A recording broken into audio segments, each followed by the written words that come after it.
Bisa nggih. Baik. Saya akan dari file saya.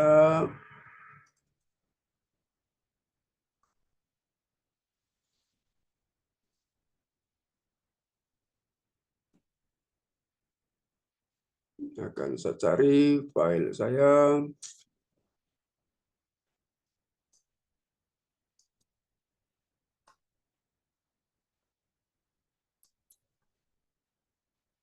Akan saya play.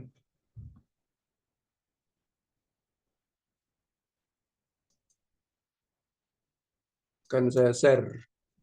Nanti kalau ada pertanyaan boleh ya Anda bertanya. Saya share.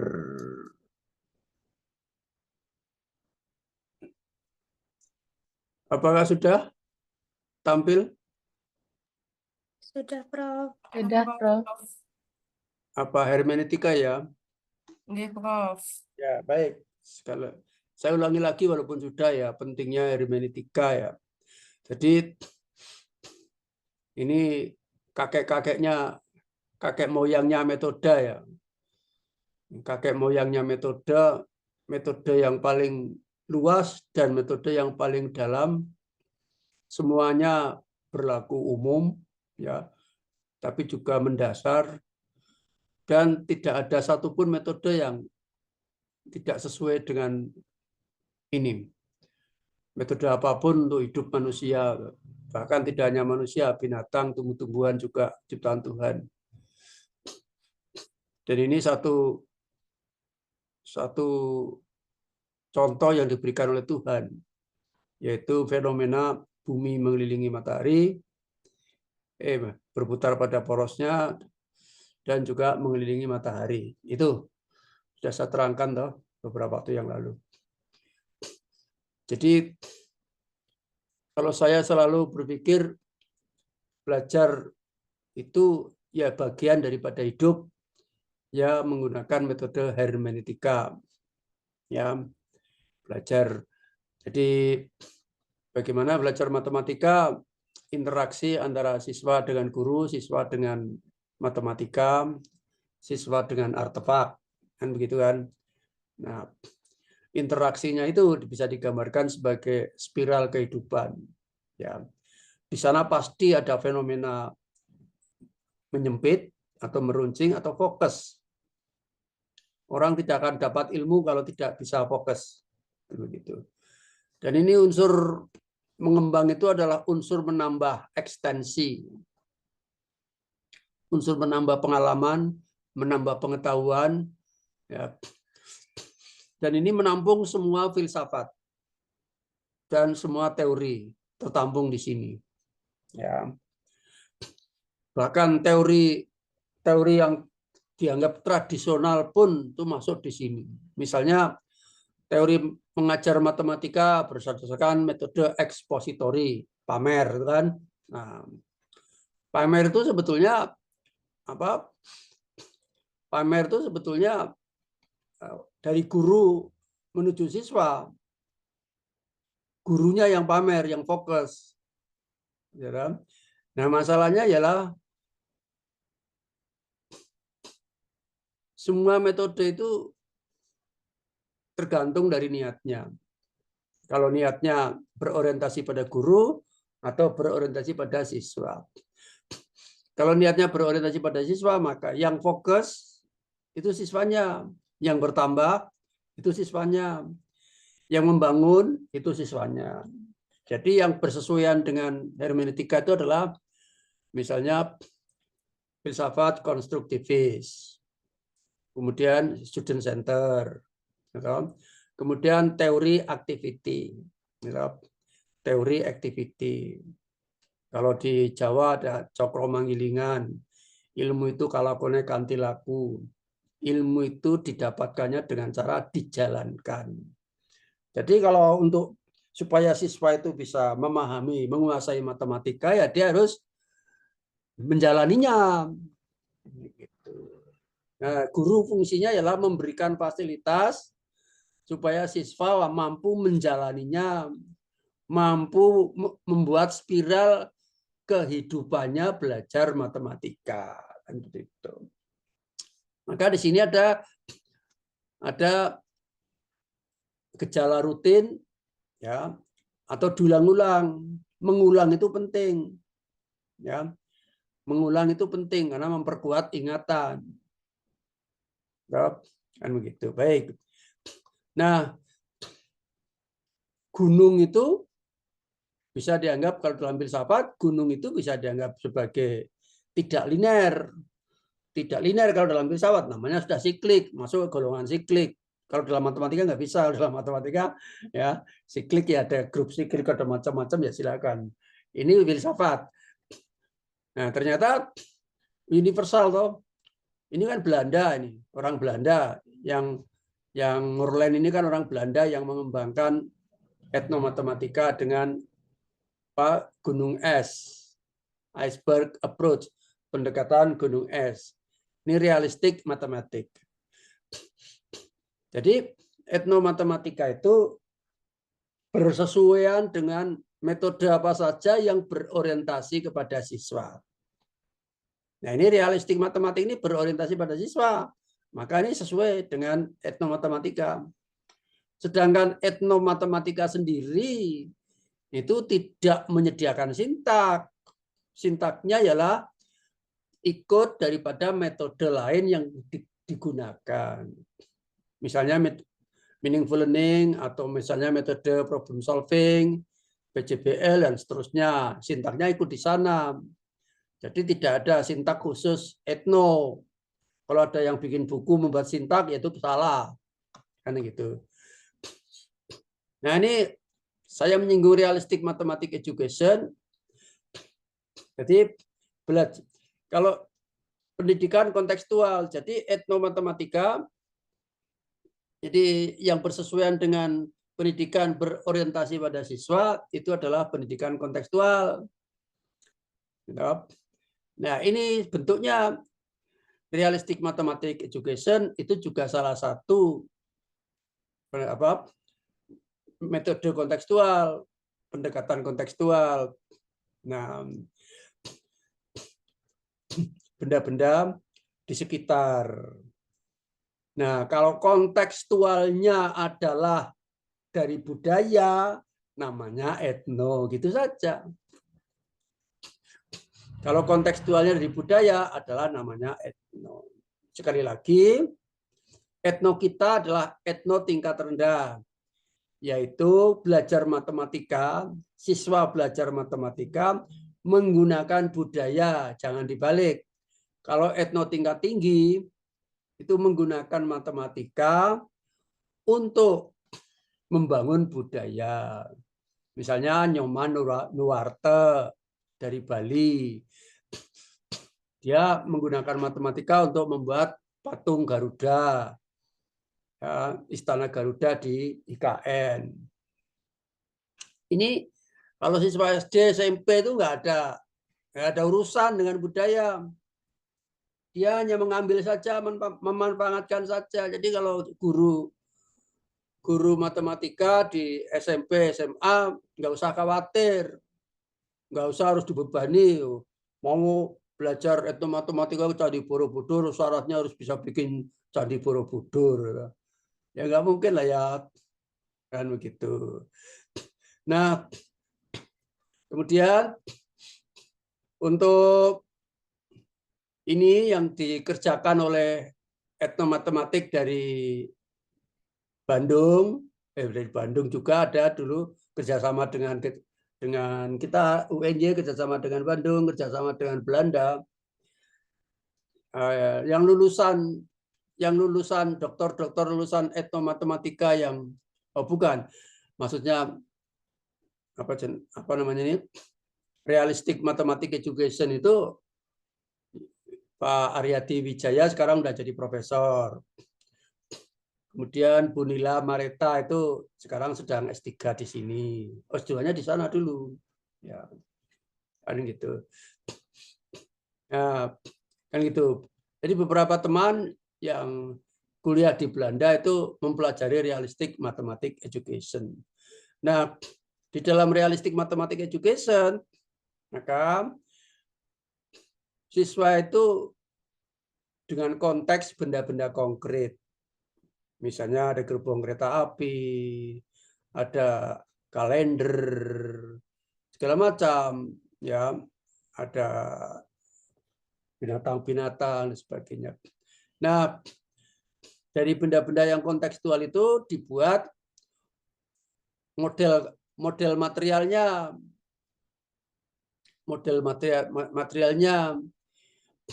misalnya kalau gerbong kereta api 30, yang berikutnya 40, berikutnya 20, berikutnya 25, misalnya jumlah penumpangnya. Nah, begitu. Setelah itu dibuatlah model formal. Model formal itu kalau model material itu misalnya apa namanya, kalau melihat gerbong kereta api mau dilihat dari sisi bentuk bangun geometrika ya boleh. Maka kalau untuk membuat model di highlight, ini pinggirnya di highlight sehingga berbentuklah persegi panjang. Di sini sudah masih ada gerbongnya tapi sudah di highlight gitu ya. Nah, tetapi kalau sudah masuk ke model formal itu sudah dikurangi unsur gambarnya, sehingga ditonjolkanlah unsur matematikanya, ya, kode-kode dan bilangan-bilangannya. Tapi kalau sudah sampai matematika formal, ya, misalnya gerbong 1 muat 70, gerbong 2 muat 57, gerbong 3 muat 6. Maka ini ingin mengajarkan penjumlahan 47 tambah 57 tambah 67 tambah 70, misalnya seperti itu. Ya.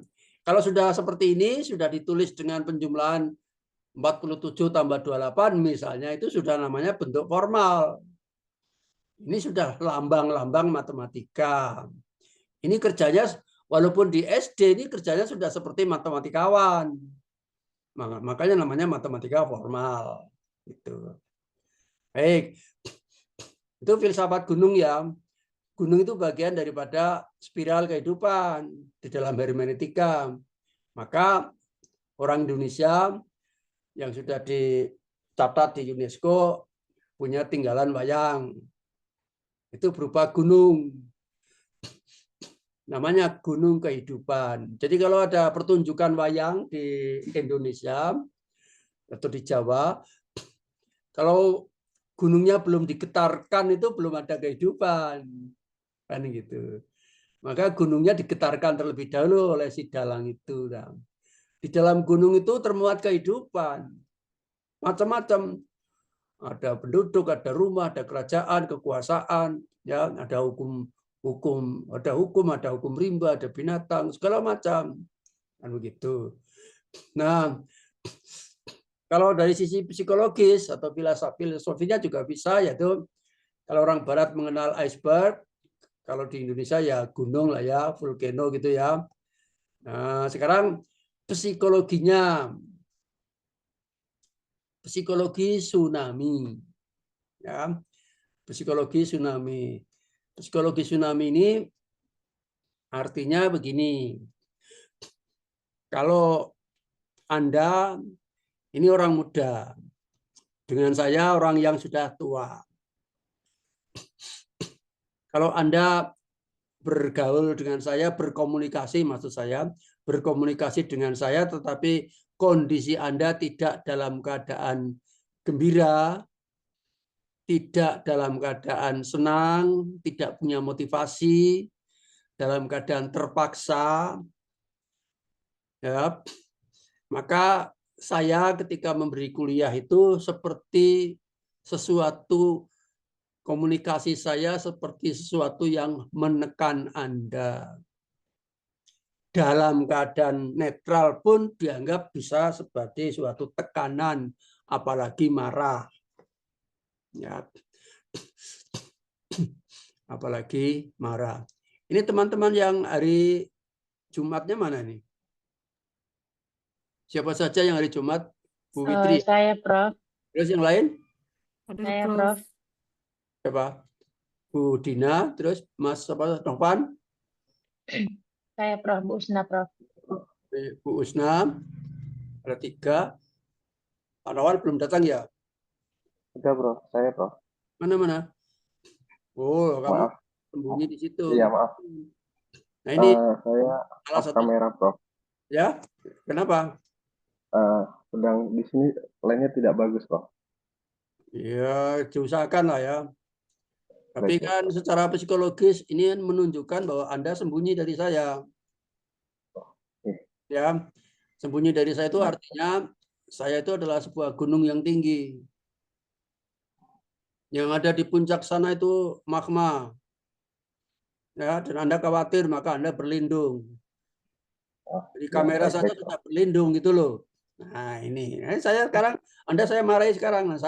Anda kamu tekan sekarang. Iya, Kamu maaf, sekarang tertekan. Itulah gambarnya gunung berapi. Ya. Itulah gambarnya gunung berapi. Jadi nah, kemudian suatu informasi yang datangnya sekonyong-konyong tanpa terkait dengan satu apapun, maka bagi kehidupan manusia itu bisa menjadi bencana, suatu keadaan. Misalnya tsunami. Tsunami itu kan datang sekonyong-konyong tanpa ada hubungan apa-apa, langsung tahu-tahu ada tsunami. Misalnya tsunami Aceh. Ya mungkin gempa bumi langsung tsunami kan begitu kan. Itu menjadi bencana. Ini kita permainan psikologi, namanya aja laboratorium kan, permainan psikologi.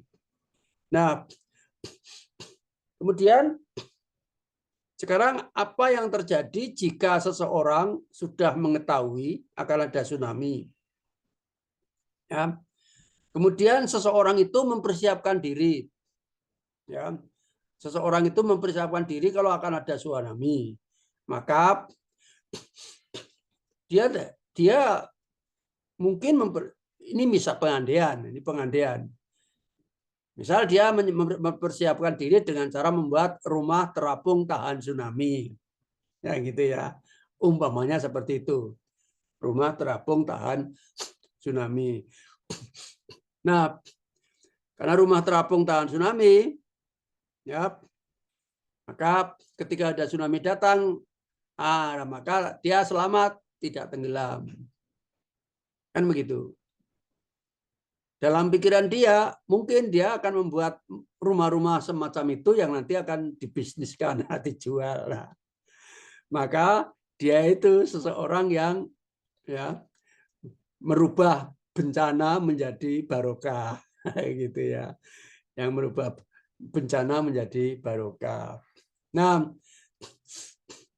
demikian juga secara psikologis ini gunung berapi ya. Ini tadi Pak Novan tak saya marahi ya, berarti gunung berapinya meletus.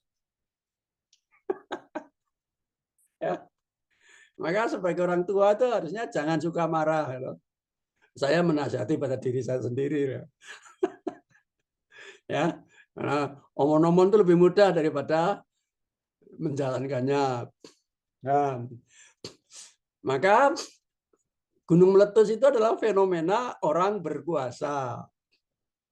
Setiap guru itu punya kekuasaan di depan muridnya. Maka seorang guru itu tergoda untuk meletus. Kan begitu. Dosen itu ya berkuasa di depan mahasiswanya, maka dosen itu tergoda untuk marah. Nah, ini fenomena gunung. Nah, kalau ada letusan atau gunung, kalau ada letusan seperti itu, apa yang terjadi? Yang terjadi dari bencana. Ya, bencana itu apa? Yang hidup di lereng gunung itu, para siswa itu akan mengalami kehancuran. Ya, tapi karena Pak Novan dikomunikasikan, nggak jadi hancur. Ini cuma main-main aja, Pak. Yang hancur apanya? Yang hancur intuisinya. yang hancur intuisinya. Kalau yang punya adik ini kayak Pak Irfan itu ya, jangan suka marah kepada putranya Pak Irfan. Kalau dimarahi maka dia akan sakit intuisinya dari sisi psikologi. Akan sakit intuisinya.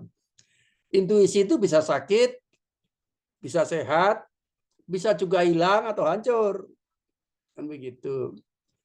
Contoh seseorang yang sakit intuisinya ialah ketika orang itu tidak bisa mengenali arah kompas, arah barat, arah kiblat, utara, timur, dan selatan di tempat tinggalnya.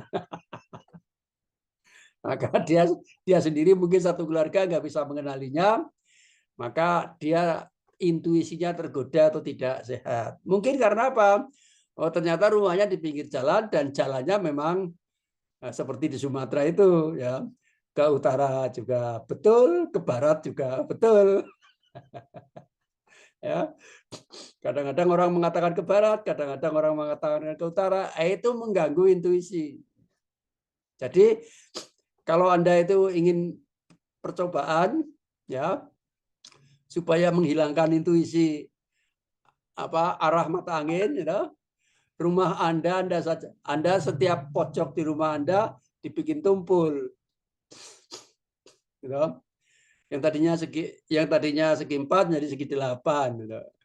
Kalau belum puas, buatlah rumah Anda itu silinder. Ya. Kalau Anda punya rumah berbentuk silinder, begitu Anda keluar rumah, maka Anda akan bingung. Anda tidak ngerti arah kiblat.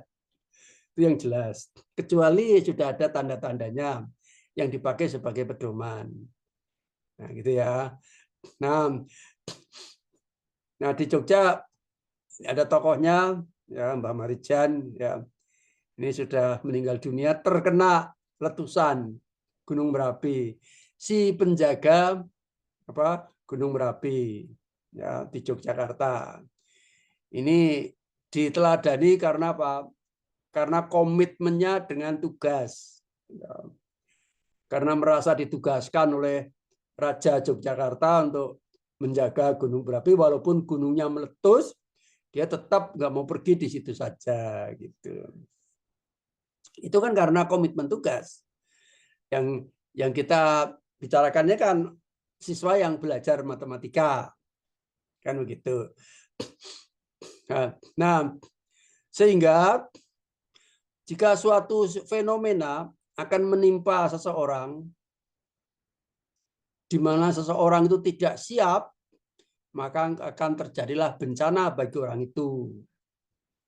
Tapi jika seseorang itu menyiapkan diri, bisa jadi akan menjadi barokah. Ya misalnya saja, misal menjelang Lebaran nanti yang belum menikah ini, cewek-cewek, ya, tahu-tahu langsung, Dek, apa Pak, besok setelah Lebaran ini dicoba itu bajunya, apa Pak, kamu saya nikahkan. Ya, kamu saya nikahkan dengan si A, gitu ya. Nah, nggak ngerti, nggak diberitahu apa-apa, ya, nggak ada tanda-tanda, nggak ada omon-omon, gitu.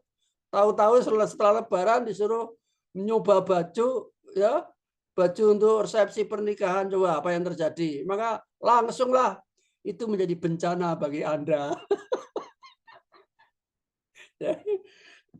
Akan menjadi bencana dia. Setidaknya intuisinya di situ. Nah, kalau yang lain-lain ya perasaannya, ya, pikirannya kacau balau, perasaannya dan sebagainya, ya, amarahnya dan sebagainya, pemberontakan dan seterusnya, kacau semua program berantakan dan seterusnya. Ya, kok bisa Pak? Kok bisa? Iya, ya, misalnya naudzubillah min dzalik, ya, ujung-ujungnya karena bapaknya nggak bisa mengembalikan utang. Coba apa nggak kacau itu? Ya, itu bencana bagi Anda. Tetapi ya sesuatu yang disiapkan dengan baik ketika Gunung Merapi itu meletus, ada berita sampai di Amerika, maka ada seorang fotografer kaya raya di Amerika itu ke Indonesia. Dia menunggu kapan Merapi meletusnya. Tapi dia siap dengan kamera dan dia standby dengan helikopternya di Jogja. Begitu ada tanda-tanda Gunung Merapi meletus, langsung dia terbang. Langsung dengan krunya ngambil gambar yang paling bagus, angle-angle-nya dari Gunung Merapi yang meletus itu. Udah dibawa pulang jadi gambar yang paling bagus di dunia dan dijual laku, dia dapat yang banyak. Nah, yang bagi orang-orang di sekitar gunung pada berlarian kena bencana, nah bagi dia barokah itu. Nah, gitu loh. Maka satu kata di sini, ya, satu kata di sini yang paling penting adalah kesiapan. Kesiapan belajar itu sangat penting. Saya dulu waktu S2 1 semester ini belajar khusus untuk kesiapan belajar. Ya, ketika di Inggris dulu, ya toh.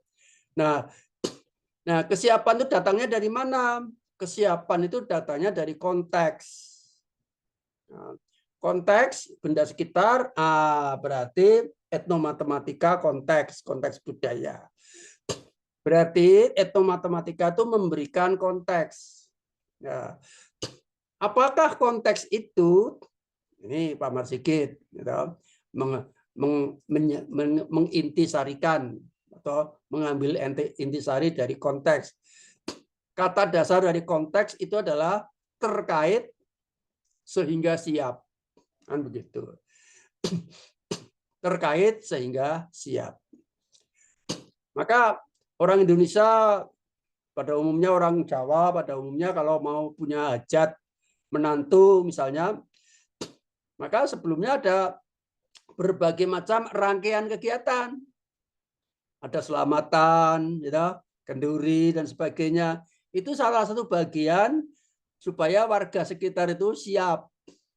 Nanti pada hari H kalau diundang sudah pada datang, gitu loh. Gitu. Nah, kontekstual kalau belajar matematika itu bisa di dalam kelas, bisa di luar kelas. Konteks di dalam kelas itu bisa bisa kompetensi yang sudah dicapai pada pelajaran sebelumnya minggu yang lalu. Konteks di luar kelas, benda-benda biasa atau artefak, benda-benda budaya. Nah, sehingga belajar matematika kalau tidak siap bisa menjadi bencana bagi siswanya, dan kalau siap maka bisa menjadi barokah bagi siswanya, kan begitu. Ini yang sudah saya terangkan. Ini sudah saya terangkan minggu yang lalu ya, bahwa posisi kita yaitu etnomatematika itu pada posisinya pendidikan yang berorientasi pada siswa. Tokohnya mulai dari Aristoteles, atau empiricism, Philippism, Lakatos, Wittgenstein, David Hume, terus konstruktivis. Dan sekarang banyak sekali tokoh sekarang termasuk Piaget, ya Brunner dan sebagainya, berorientasi kepada siswa. Sementara ada pihak di sana yang seberang sana yaitu matematika murni. Matematika murni tidak peduli kepada siswa. Mathematics is for mathematics. Ya. Jadi matematika murni tidak ada urusan dengan siswa. Dengan belajar nggak ada urusan. Dia dari matematik untuk matematika. Kan begitu. Nah, ini psikologi. Kalau sekarang sedang ramai nih di UNY sudah dikembangkan deep learning. Ya. Deep learning menggunakan atau berbasis AI, artificial intelligence, yaitu suatu aplikasi program belajar yang meniru logika manusia, meniru cara kerja otak. Kalau di dalam pendidikan, kalau dilihat daripada sejarahnya deep learning, itu maksimal hanya sampai 70 tahun yang lalu, yaitu tahun 1940-an. Ya, pas Perang Dunia Kedua itu tokoh deep learning-nya dianggap dianggap sebagai tokoh deep learning, digali dari situ, muncul di situ. Ya. Tapi kalau kita bicara filsafat, secara filsafat dapat saya temukan deep learning itu sudah dikembangkan oleh Immanuel Kant. Ini Immanuel Kant tidak sekedar hanya meniru, tetapi mengkonstruksi, ya, cara kerja pikiran kita.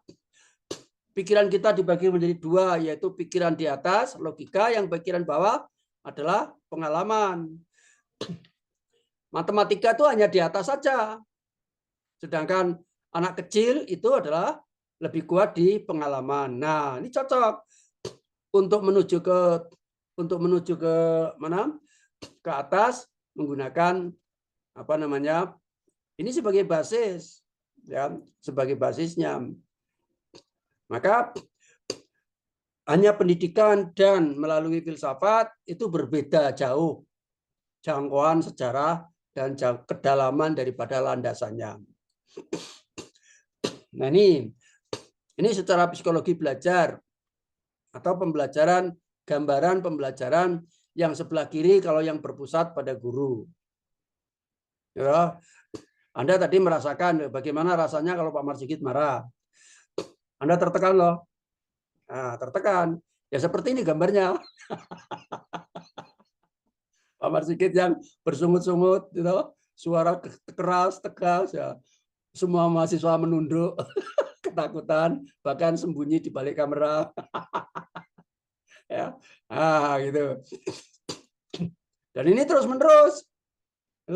Ini pembelajaran yang berpusat kepada guru. Sebaliknya pembelajaran kalau ini namanya apa, paradigmanya atau filsafatnya behaviorisme. Sedangkan kalau mau inovatif, maka ini guru-guru di Inggris, ya, 20 tahun, 30 tahun yang lalu sudah begitu. Ya, pembelajaran yang berpusat kepada siswa, ya, berhenti pada siswa, guru mengasumsikan diri, menganggap dirinya sebagai seorang petani. Siswa-siswa itu, guru melayani siswa-siswa seperti bibit-bibit tanaman yang akan ditumbuh kembangkan supaya bisa berbuah maksimal itu seperti apa. Maka kalau ada 30 bibit, ada 30 perlakuan. Kan begitu. Ada yang sudah perlu pupuk, ada yang masih baru tumbuh, ada yang sudah perlu disiangi, dikasih obat, ada yang sudah 2 kali pupuknya. Nah, yang pada akhirnya kalau siswanya nanti sudah mampu berhermeneutika, mengkonstruk ilmu pengetahuannya, maka dia justru akan berbuah lebih lebat daripada gurunya. Maka tidak segan-segan dan tidak malu-malu gurunya menyatakan diri sebagai pelayan daripada siswa untuk belajar matematika. Nah, kata-kata pelayan ini juga perlu kesiapan, ya. Nah, apakah Bapak Ibu siap, ya, menyatakan dirinya sebagai pelayan daripada siswa untuk belajarnya?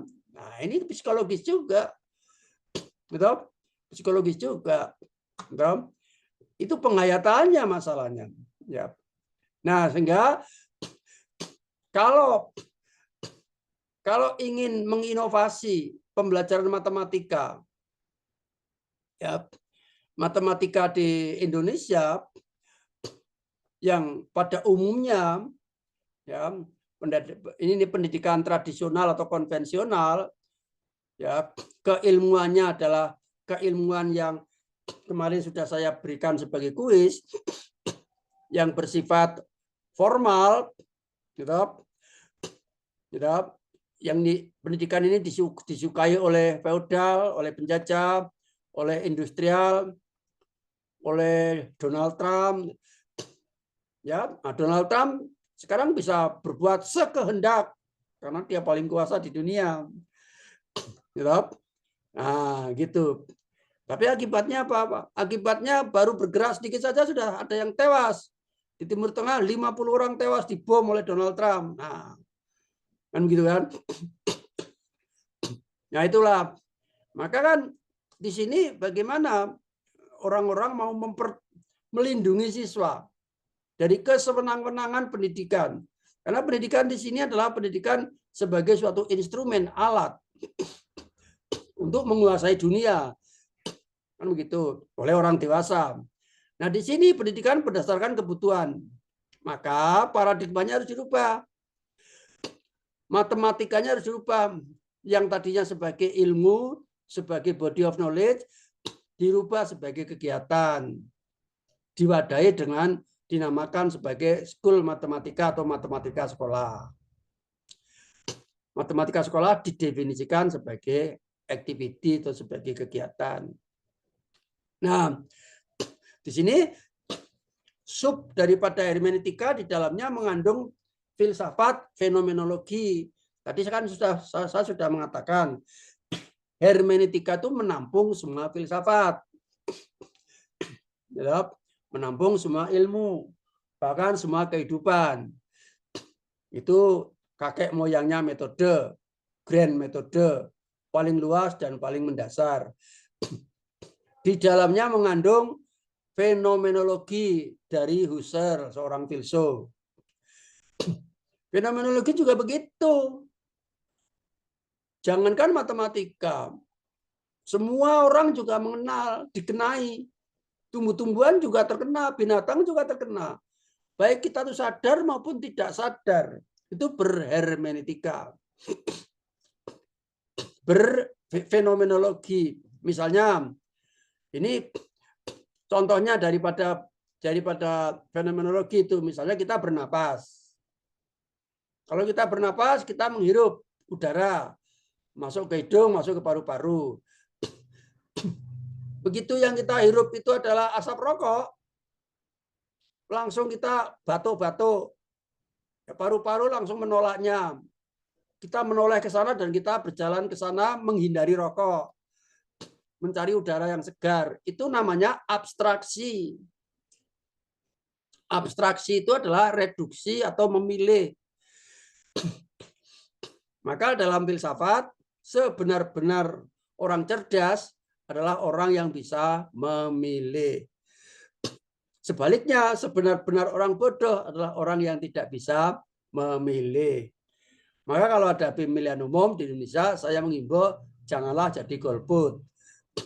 Karena secara filsafat, golput itu orang paling bodoh. Karena nggak bisa memilih. Kan begitu. Nah, setelah ditemukan udara yang bersih, dihirup dia, dimasukkan dalam paru-paru, maka diambil oksigennya, ketemu dengan darah, bereaksi oksigen dengan darah, dengan hemoglobin, timbullah reaksi panas, berkeringatlah, timbullah energi, idealisasi. Ya, muncullah energi dan badan kita sehat. Itu kalau dari sisi fisiknya. Kalau dari sisi pikiran, misalnya ini ada gambar, saya mengambil foto ini dari Jepang dulu, ya, ada bunga-bunga begitu. Maka ketika saya ingin belajar matematika, warna-warna bunga itu ya tidak saya perhatikan. Warna-warna bunga tidak saya perhatikan. Termasuk juga aroma juga tidak saya perhatikan. Saya hanya memperhatikan jumlahan saja dan tata letak, keteraturannya. Maka saya ingin menghitung banyaknya bunga itu berapa. Bisa 1 tambah 1, bisa 5 tambah 5, bisa 6 tambah 6. Ternyata ketemunya 30. Nah, jadi semua ilmu apapun, ya Pak Novan ya, semua ilmu apapun itu harus ada intensi, harus ada perhatian. Ya, jadi semua ilmu apapun harus ada perhatian. Tanpa perhatian, seseorang tidak akan pernah mendapatkan ilmu. Tidak cuma ilmu, kehidupan. Tanpa perhatian, seseorang tidak akan pernah mendapatkan kehidupan. Tanpa perhatian, seseorang tidak akan pernah mendapatkan jodoh. Hati-hati ya. Ini penting. Ya, penting buat kamu semuanya nih. Ya. Oke. Jadi Tanpa perhatian kita tidak akan pernah bisa belajar matematika. Itu. Ya. Jadi supaya mana nih? Bentar. Oh ini ya. Saya akan mengembalikan layar nih. Bentar. Nah, baik.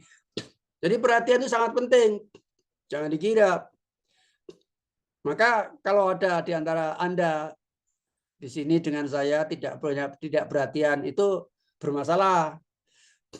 Misalnya Anda senyum-senyum sendiri. Mbak Eka Dina ini senyum-senyum sendiri, awas hati-hati. Kamu perhatiannya terganggu. Nah, kalau kamu perhatiannya terganggu, nanti kamu tidak dapatkan ilmu. Menurut prinsip ini. Ya. Jadi kalau nggak dapat perhatian, nggak dapat juga kesempatan, nggak dapat semuanya. Kalau nggak dapat perhatian, kan begitu. Sedangkan orang berpuasa saja memperhatikan kapan mulai berbuka puasa dan kapan makan sahurnya, kan begitu. Baik. Nah, berikutnya saya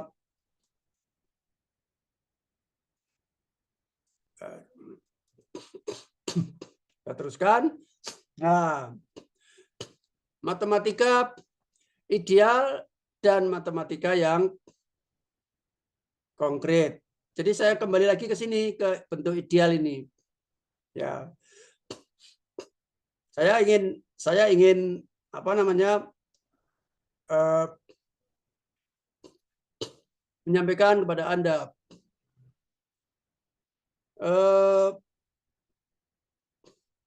ini sikunya Pak Marsigit ini lancip atau tidak? Sikunya Pak Marsigit ini lancip atau tidak? Mas David, tolong dijawab.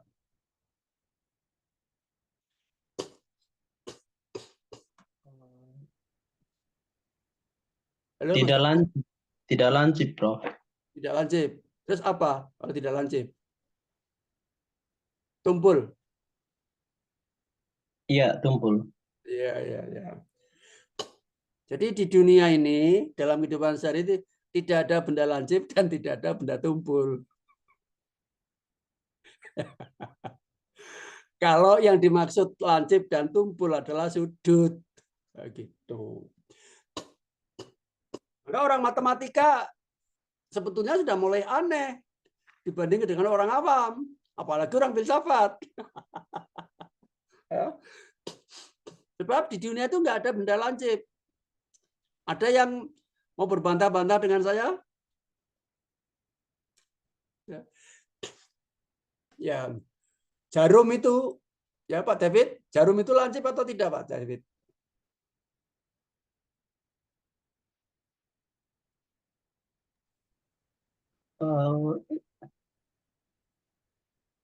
Saya ragu menjawab, Prof.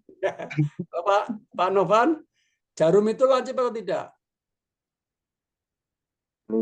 Dilihat dari konteksnya, Prof. Kalau dilihat dari misalkan kita melihatnya dari mikroskop itu tidak lancip, gitu. Tapi kalau dari mata telanjang mungkin lancip. Mungkin seperti itu, Prof. Baik. Berarti sudah pernah saya jelaskan.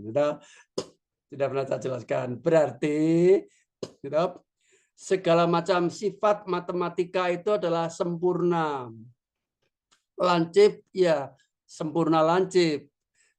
Kemudian tumpul ya sempurna tumpul, lurus ya sempurna lurus.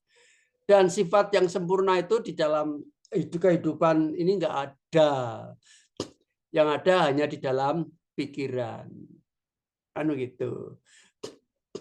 Gitu ya. Nah, itu diperolehnya bagaimana? Itu diperolehnya dengan cara idealisasi. Idealisasi itu apa? Menganggap sempurna sifat yang ada. Gitu. Tuh, maksudnya begitu, Pak Ibu. Baik, saya teruskan tadi. Nah, bagi siswa-siswa SD, siswa PAUD, walaupun hijau, merah, semua ini adalah bilangan 3, betul. Gitu. Ada 3 terbalik, ada 3 terlungkup, ada 3 terlentang, ada 3 merah, 3 hijau, itu betul. Yang ini dia hanya ada di dalam pikiran. Ya. Demikian juga segitiga. Nah, ini juga ya, demikian juga persoalan ini. Baik. Kemudian ini sudah pernah saya sampaikan ya, definisi ini.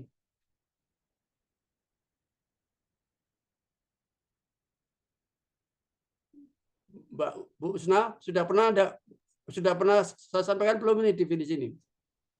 Kemarin agak dilewatkan aja, Prof. Dilewatkan saja. Baik. Baik. Oke.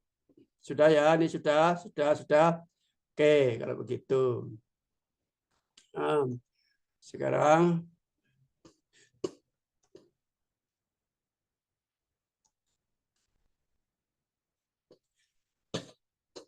yang kemarin sudah sampai di sini belum?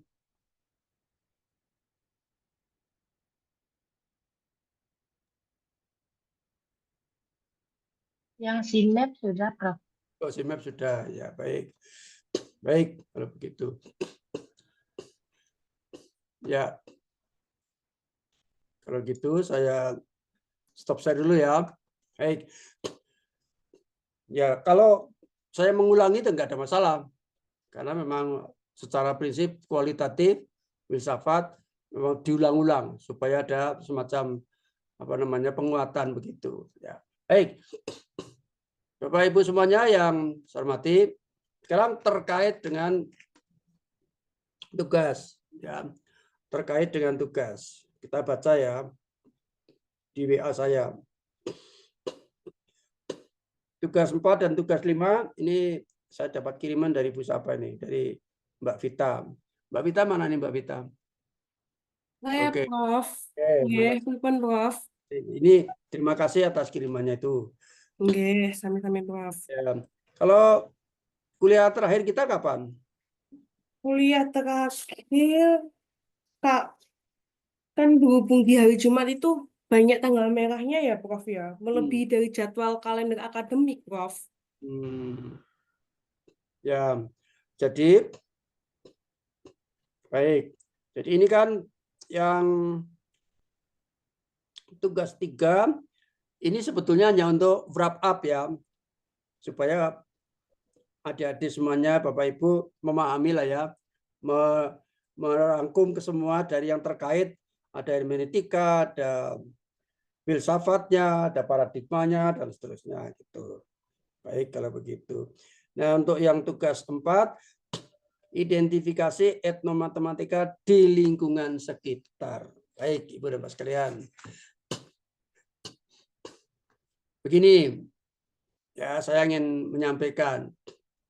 Jadi etnomatematika ini sudah menjadi dunia etnomatematika. Kalau Anda semuanya search di internet, itu sudah banyak sekali karya ya, dan ya di Indonesia sudah berkembang sangat pesat. Dan juga jurnal-jurnal yang terkait dengan etnomatematika juga sudah berkembang. Nah, di Jogja ini juga di UAD juga ada jurnal etnomatematika, kemudian jurnal dari saya itu, kemudian di tempat yang lain. Anda kalau mau cek sekarang misalnya ambil satu kota tertentu. Misalnya di pusat-pusat pendidikan seperti di Jambi, di situ di Jambi atau di Palembang yang ada Universitas Unrio itu di mana? Jambi atau Palembang?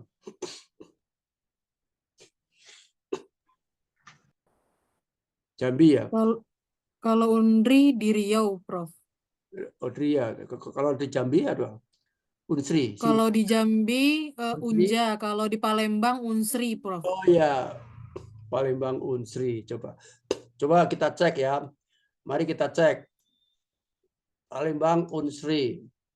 Ya. Palembang Unsri, kita cek saja nanti ya.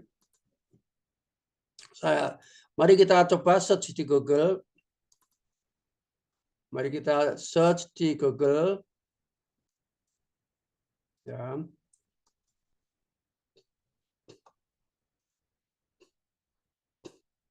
Etnomatematika,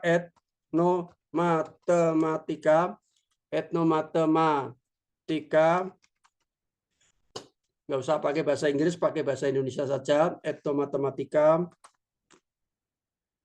Palembang misalnya. Kita cek.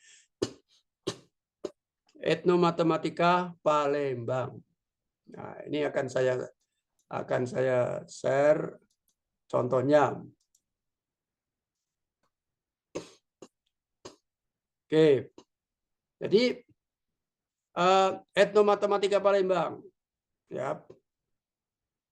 Wah, itu yang terkait dengan tulisan tentang etnomatematika sudah luar biasa banyaknya. Ya. Sudah luar biasa banyaknya. Sehingga saya bersyukur masing-masing konteks itu sudah mengembangkan etnomatematikanya. Ya. Nah, nanti kita cek lagi. Ya. Nanti kita cek lagi. Sekarang kalau lihat gambarnya, etnomatematika Palembang, ada enggak? Nah, ini gambar-gambar artefak, ya, gambar artefak yang ada. Baik, kita coba cari lintas daerah yang sebelah timur. Etnomatematika, misalnya daerah timur, Flores. Etnomatematika Flores sudah ada belum? Nah, ternyata sudah ada. Ini eksplorasi etnomatematika pada tarian permainan ya dulu-dulu ya. Ini ya, ini juga Jurnal Pendidikan Matematika Universitas Flores ya. Permainan tarian dulu-dulu ya. Kemudian dan seterusnya ya. Oke, sudah ada beberapa. Kita cek lagi. Etnomatematika Manado. Sudah ada belum? Nah, ternyata sudah ada di sini. Etnomatematika suku Lambitu. Ya. Etnomatematika ini pada kue adat Tamo. Ya. Ya, jadi ternyata cukup banyak, ya, ternyata cukup banyak. Kalau kita search di sana, ya. Lagi kita cek etnomatematika Ambon. Daerah Ambon sudah muncul belum? Nah, ternyata sudah. Etnomatematika masyarakat Maluku Tengah, ya. Etnomatematika, ya. Itu lagi. Ini masyarakat Maluku Tengah, kemudian juga rumah adat Baileo, demikian seterusnya. Lagi cek etnomatematika Bali, misalnya sudah ada belum? Ternyata Bali juga ada, sudah ada etnomatematika dalam budaya Bali, ya, juga sudah ada, ya. Sekarang etnomatematika Aceh. Sudah ada belum? Nah, ternyata etnomatematika pada gue khas Aceh sebagai. Nah, demikian terusnya ada banyak ya. Sekarang etnomatematika Papua.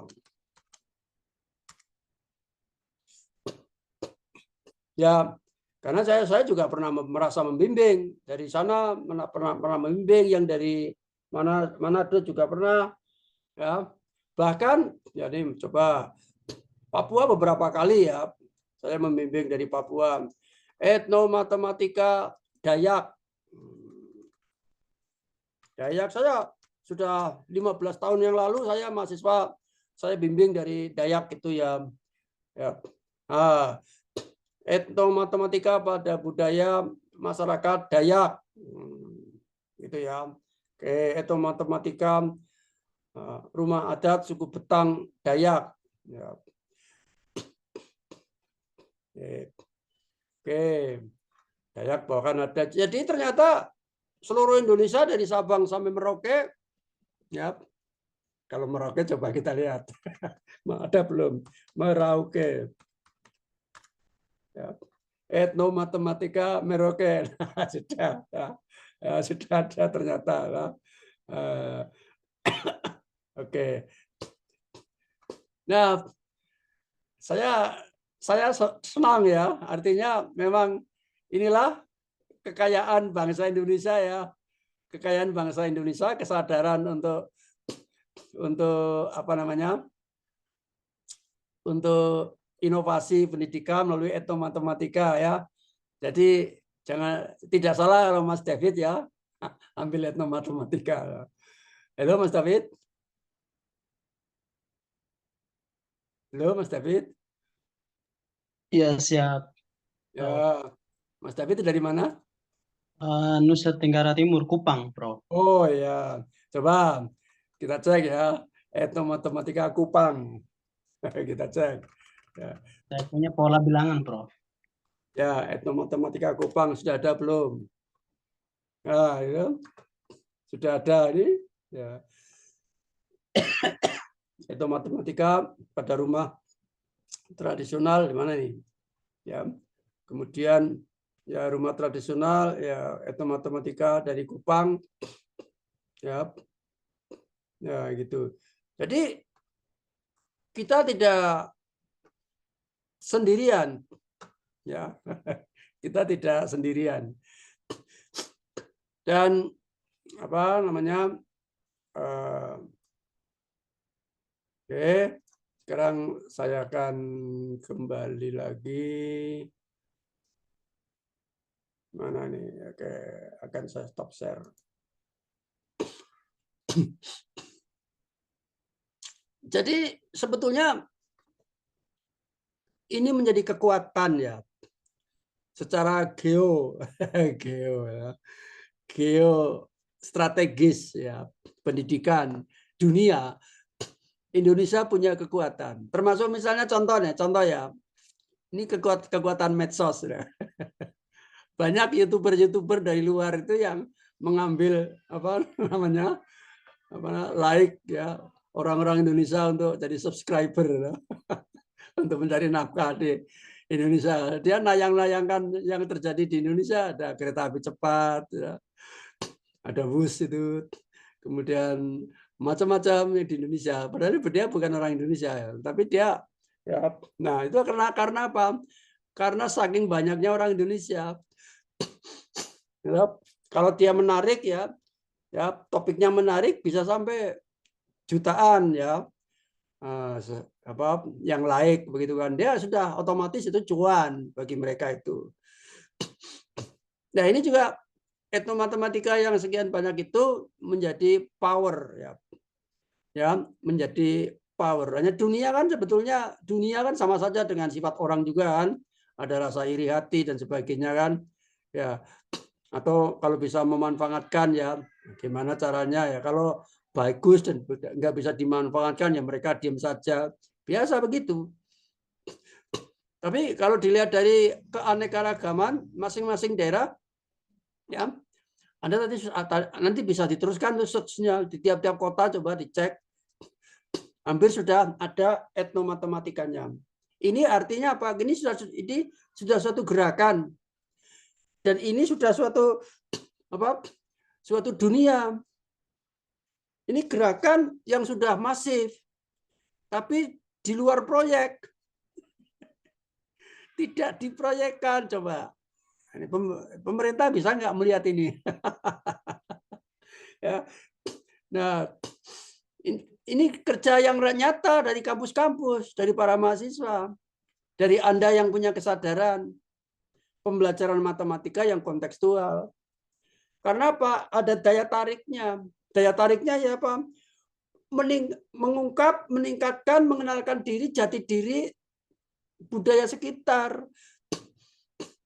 kan sangat bagus itu. Gitu. Walaupun sebetulnya untuk siswa dalam arti dia sekedar punya motivasi dan rasa senang saja terhadap budayanya itu, dampaknya. Tapi dari sisi matematikanya, etnomatematika atau artefak itu semata-mata sampai kepada hanya dipakai untuk belajar matematika, kan begitu. Jadi sudah sangat menyenangkan ya. Indonesia ini negara besar, kalau semua bergerak, wah luar biasa. Dulu 10 tahun yang lalu kita itu tertinggal masih dengan Thailand dan Malaysia, karya ilmiah kita di tingkat internasional. Oh, sekarang karya ilmiah kita di internasional sudah merajai ya. Karena dipaksa. Karena dipaksa sebagai syarat ya. Syarat tugas akhir harus menerbitkan jurnal. Sekarang juara di ASEAN ya paling tinggi. Karena apa? Karena orangnya banyak. Kan begitu. Inilah makna daripada kebesaran daripada NKRI gitu loh. Ya, Bhinneka Tunggal Ika.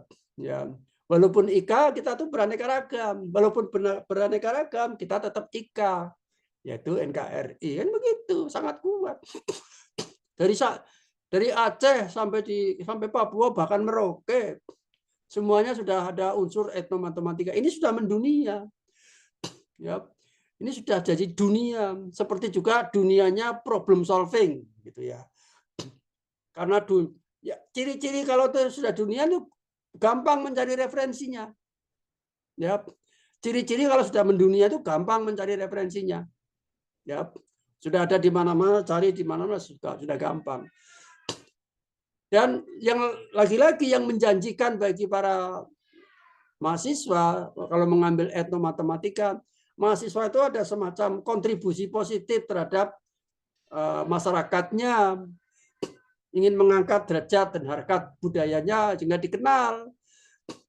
Nah, kita kadang-kadang mengenal budaya-budaya dari seperti Dayak, suku Dayak itu ada tameng yang ternyata gambarnya geometri semua. Itu udah 15 tahun yang lalu saya punya mahasiswa S2 dari sana itu. Ya. Baik. Kita waktunya sudah habis ya.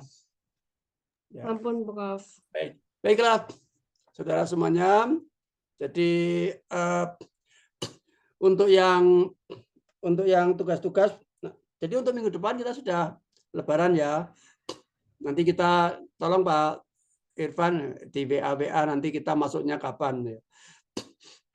Ya, tetap hari Jumat sore ya. Kita membahas tugas-tugas itu. Nah, caranya begini, saudara semuanya, saya beritahu dulu ya.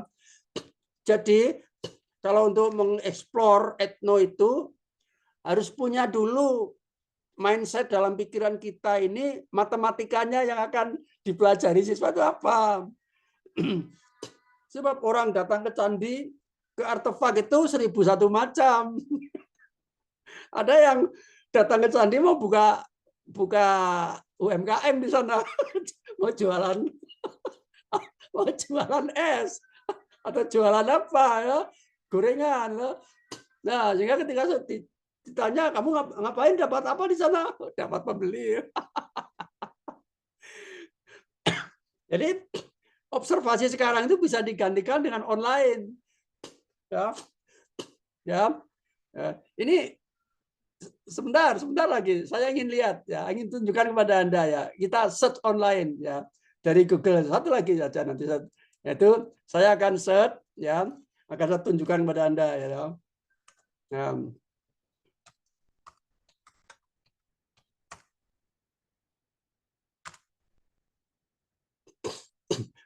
Baik. Maaf sekali lagi ini saya minta waktu sebentar. Ya, akan saya share. Ya. Akan saya share. Apakah sudah ada apa di depan Anda gambarnya? Sudah, Prof. Sudah, Prof. Ya, Prof. Nah, jadi saya itu apa namanya? Search Candi Dadi ya, Candi Dadi. Candi Dadi. Nah, ini kalau kita lihat gambarnya, kita search gambarnya. Candi Dadi, saya klik, kemudian saya lihat gambarnya di situ. Ini contoh ya. Ini coba bayangkan, ada candi Dadi yang bentuknya seperti ini. Ya, dari atas seperti itu, dari bawah seperti ini, dari samping seperti ini. Ini sangat luar biasa ini. Ini sebuah candi di Jawa Timur kalau nggak salah itu. Candi Dadi gitu kan. Nah, ini untuk SMP juga bisa, untuk SMA juga bisa. Sini ada bangun ya semacam prisma, juga ada persegi 4 yang tidak ya tiap-tiap sudutnya itu terpotong-terpotong, nanti bisa dicari untuk mencari luas daerah atau luas area. Di dalamnya ada lingkaran juga. Luar biasa itu kan. Nah, ini gimana kita bisa search ya? Kita bisa search di sini itu ya. Kita bisa search di sini tanpa harus datang ke sana. Kita bisa cari detailnya ya. Kita bisa cari detailnya ya. Yang lebih detail, yang lebih detail, yang lebih detail demikian seterusnya. Kalau kita belum puas, barangkali itu kita mungkin mendatanginya kan begitu. Ini salah satu contoh dari bahwa sejak COVID kemarin kan ada kendala kalau kita mau datang ke lokasi artefak. Maka saya sudah mengatakan sejak COVID kemarin kita tidak harus mendatangi artefak, kita bisa search. Kemudian gambar-gambar itu kemudian kita explore, kemudian kita cari identifikasi mana yang bisa dipakai untuk belajar matematika gitu. Baik, itu saja dari saya. Saya mengucapkan selamat berkarya, yang berpuasa mudah-mudahan sampai akhir lancar, sukses dan diterima sebagai ibadah oleh Allah Subhanahu wa taala. Saya mengucapkan selamat Idul Fitri, mohon maaf lahir batin. Itu gitu Pak Irwan dan yang lain-lain semuanya. Semoga tetap sehat. Baik, marilah kita akhiri pertemuan kita dengan berdoa, disilakan. Ya, cukup. Assalamualaikum warahmatullahi wabarakatuh. Waalaikumsalam warahmatullahi Waalaikumsalam wabarakatuh. warahmatullahi Terima wabarakatuh. kasih, Sampai Prof. jumpa. Oh ya, untuk yang kelas RPL, sebentar saya buka Saya buka presensinya ya. Nanti saya kirimkan tokennya. Baik kalau gitu. Yuk, kita tutup dulu nggak apa-apa. Kita tutup dulu nggak apa-apa.